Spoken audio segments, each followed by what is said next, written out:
Welcome all to Eat, Drink, and Explore with Cece. Today we are making a broccoli vegetable bake. It's a casserole. The star of the show is beautiful broccoli, and then we're going to augment it with some onions. So I have 6 cups of broccoli florets here. I have 1 medium red orange pepper, sliced, and then I cut them sliced and then cut the slices in half. And then I have a half a cup of grated carrots. And for the seasoning, I'm using lemon thyme, but I'm using lemon thyme salt.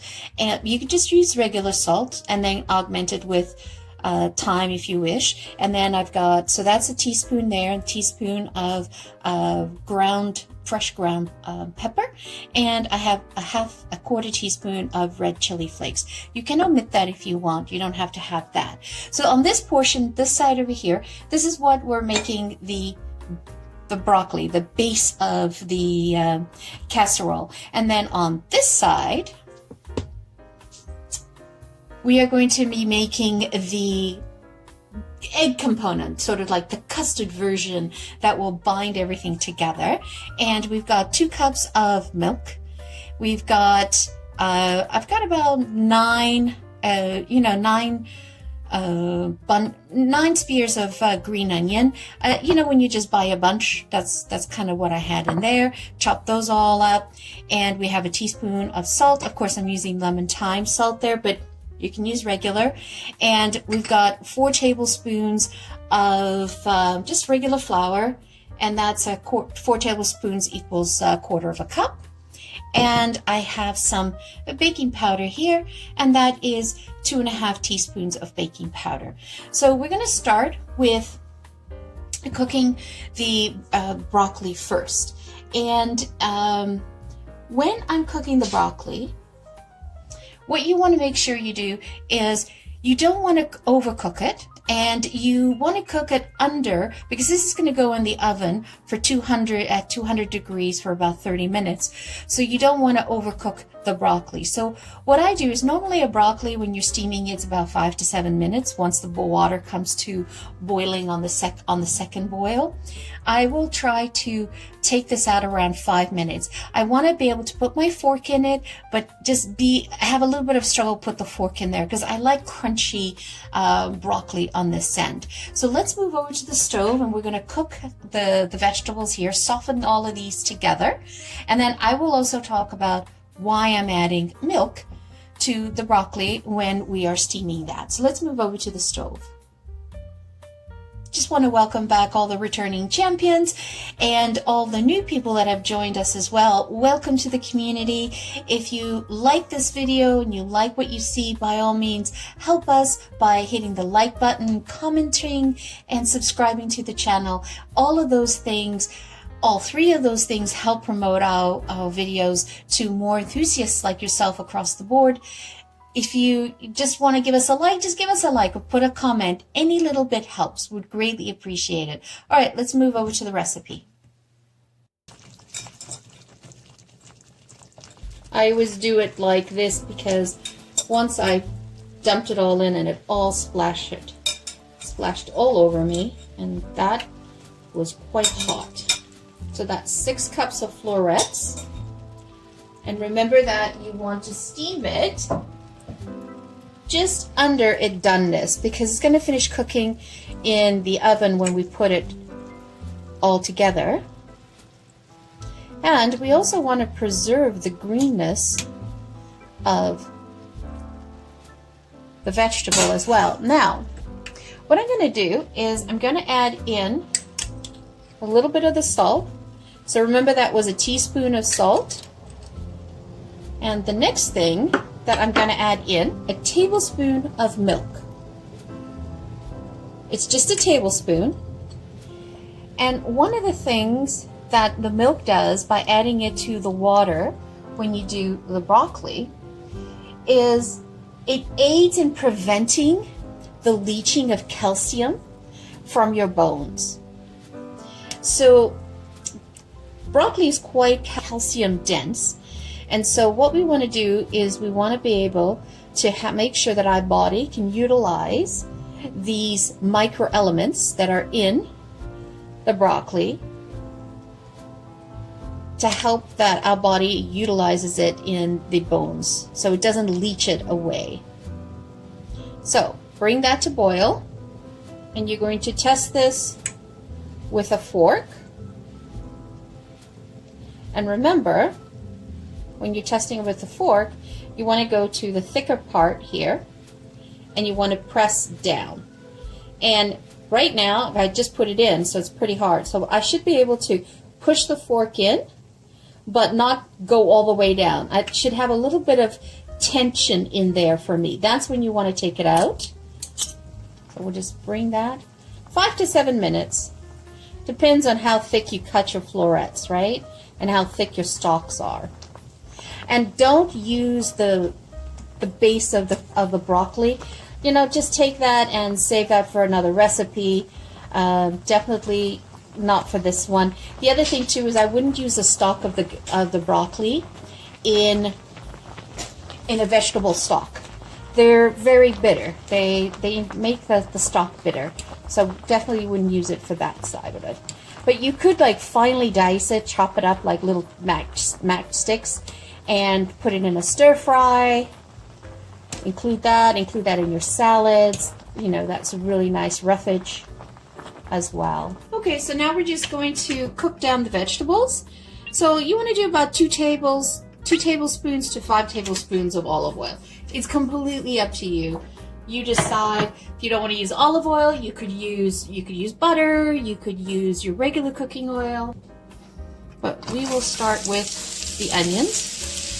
And again, we don't want to over caramelize these things. We kind of want to get them softened, nicely softened, with a little bit of color to them. Because you don't want caramelization to overtake your vegetable bake casserole. And I was wondering, why do we call it a casserole, right? It's like, oh, I'm making a casserole. Everybody knows exactly what you mean by making a casserole. And what I realized and what I found out is that a casserole is the vessel that you make the item in, the recipe in. That's not actually what the dish is called. So that, you know, those rectangular dishes that you put in the oven, or oblong or square ones, they happen to be the casserole dish. So just a little bit of tidbit. Just get a little bit more color to it.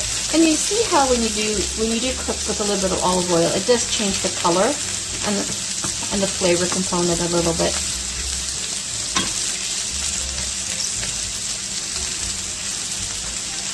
And I'm constantly stirring because I don't want to burn the onions, right? Just want to add some color, but I don't want to burn it. So I'm going to add in the peppers now. And just soften those down. And you can use any type of vegetables you want in this dish. I just happen to go with an orange pepper because I wanted contrast between the green. If you had red peppers, you could do the red peppers in here as well.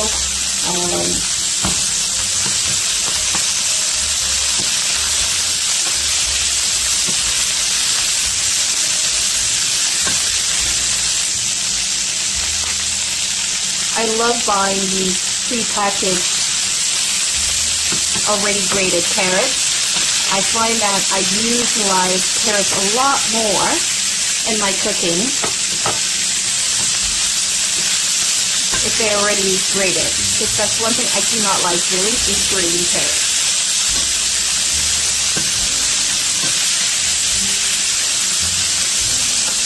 And then add in the rest of your seasoning, which is the salt, the pepper, and the chili flakes. And this dish can be made ahead. It's great for family gatherings because you can make it ahead the day before, and then you just have to heat it up really, really slowly in the oven at like 150 for about 20 minutes or so. I'm assuming that it's not going straight out of the fridge into the oven. If it's, you know, taking it out or you've transported it to somebody's house, it should be at room temperature. So 150 for about 20 minutes or so, you should be okay. And put it on the lower level. You don't want to put it right up at the grill. Okay, so we just let that soften down a little bit. And I was raiding my fridge, and I found I had a little bit of colorful coleslaw left over. So you know what? I'm just going to add that in. Waste not. You see how it's beginning? You can just keep adding whatever vegetables. So I can cook these down. I mean, they're not perfect ones for a salad, but I can definitely cook them down in here, and it'll give me the bulk. If you wanted to, you could add in a little bit of garlic here. So I'm not going to chop garlic. I'm just going to add in some pureed garlic. Because then people are not chewing into garlic. Okay, that's good. That's all done. So we'll set it aside, and now let's move over and get the custard going.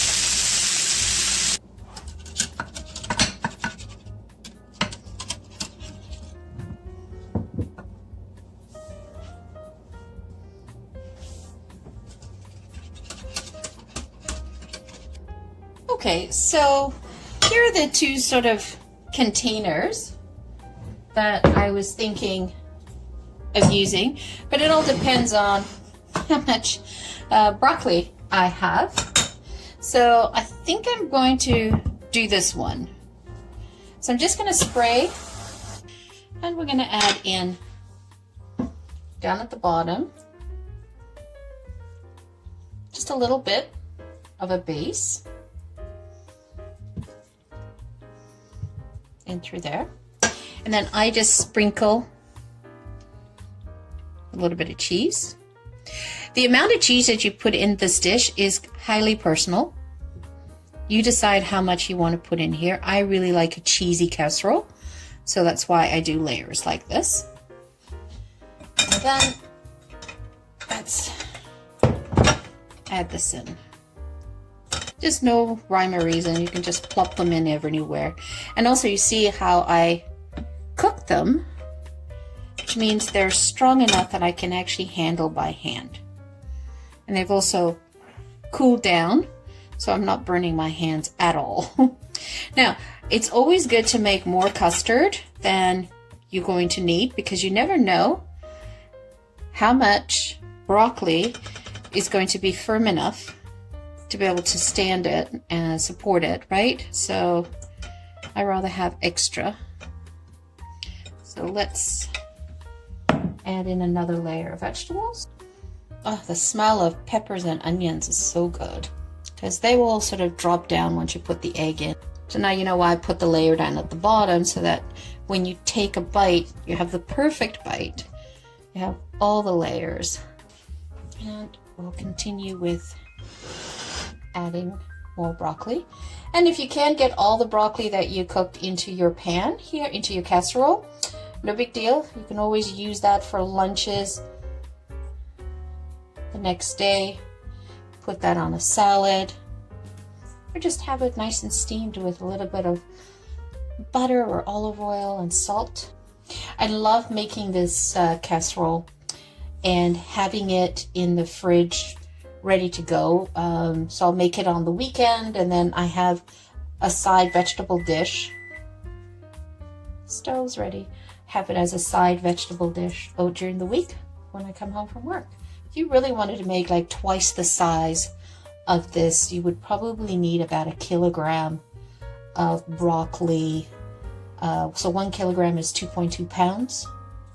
You'd probably want to do that. So perfect size. Look. Can you tell I've done this before? Alrighty, just pop it in. And so what I'm going to do now is I'm just going to sprinkle some of the onion. Again, it's all about layers, right? And now what I'm going to do before I put in the custard the egg custard. I'm just going to sprinkle a little bit of white pepper. And by now you've already guessed, I am a lemon and thyme girl. And this dish I'm not putting any lemon, but I am putting in thyme. And I love this spoon.